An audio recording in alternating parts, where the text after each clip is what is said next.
So I've got my 9 squares, I've got my batting inside, I've done the pen, I've pinned it down, and now the only thing left to do to finish this off is to quilt.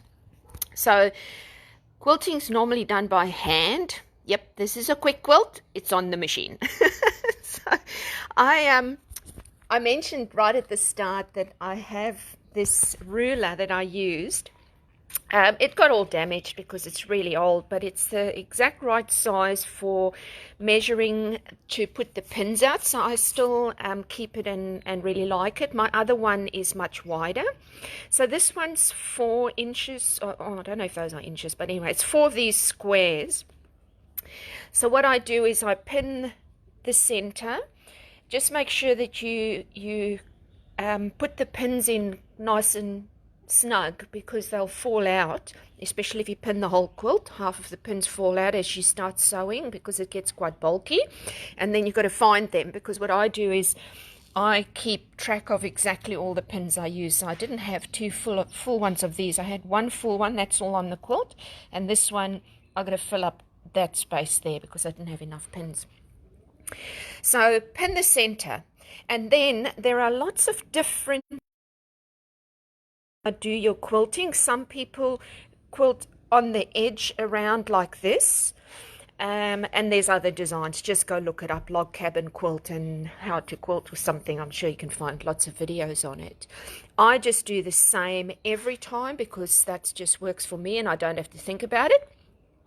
So I do diamonds. So from the center I put my squares and I put my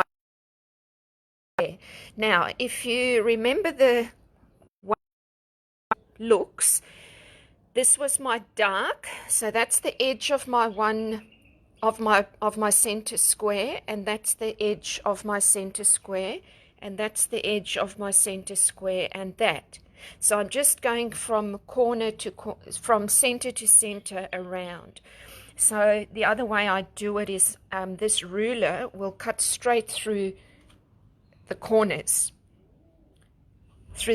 there, and that's where I'm sewing. That's where I'm going to be sewing. So if you did not work nice and neat and your squares are not exactly square, this now becomes a very difficult job to do. And then the same here. I'll go through the center there and find my top of my square, the center of the square each time, and then I'll flip that around again, goes through the center again there, and the pins go there. So I've got my first diamond will go around the first square. The second one's very easy because it just goes from center to center to center to center. That will be my second diamond. And then the third diamond is the hardest one because you've run out of space. But that one, I find the center again, and this ruler is just long enough for me to put the pins down this side here. So you can see that it's not really you can't really follow a line properly. You just got to put enough pins so you don't go off track. So this is one to sew. And again, if you're not sure, the center of that square, the line, and then you do the same across the top and that side. So that's those one. That's the next diamond. The next one's easy. I've run out of pins. Once I've sewn those first 3 diamonds, I then come back and pin again, just because I know I lose my pins and they're going to go find them all over the place. But this one, again, I just go through the center and then I just go 4 lines on, or 4 squares rather, and through the center. Or if you haven't got that, it's from there up to the center, and from there up to the center of that square, and that's where that one goes.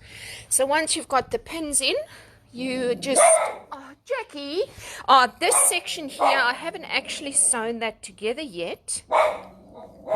Hey, Go. Good boy.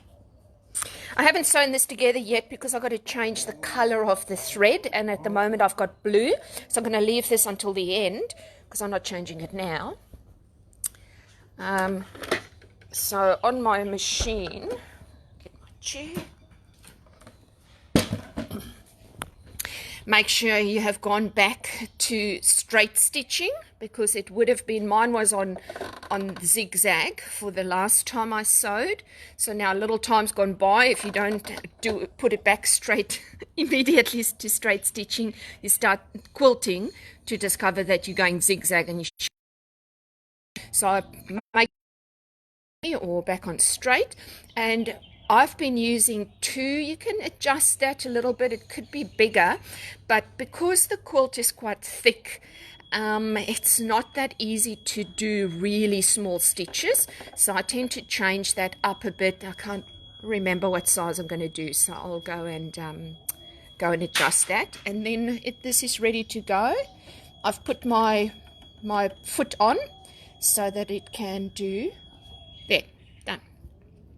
And now I'll just sew it and do this little edge here once I've changed the color to white, and my quilt's finished.